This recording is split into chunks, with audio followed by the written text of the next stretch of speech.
You see this? This is belt.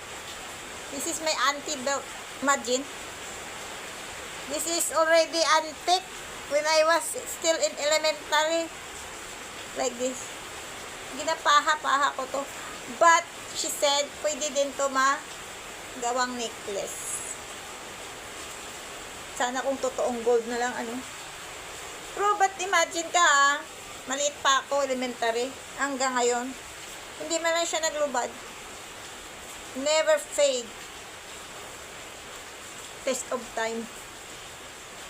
Siyempre. Galing US ito. Wait lang. Nagalinis ako ng cupboard ko kasi na-check ko kasi may anay.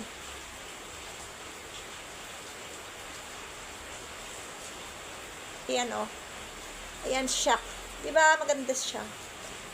Pwede daw ito palaba na ganon. Tapos nakaganon. Diba maganda? Pwede naman ganon lang. Tuble. Pwede. Alam mo yung tita ko, magulang ni nanay, na Inday. Fashionista yun.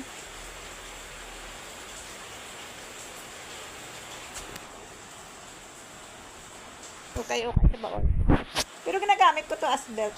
Pero nagsabi siya noon, pwede yan magamit na necklace. Double purpose daw to. Cute nga. Cute niya talaga.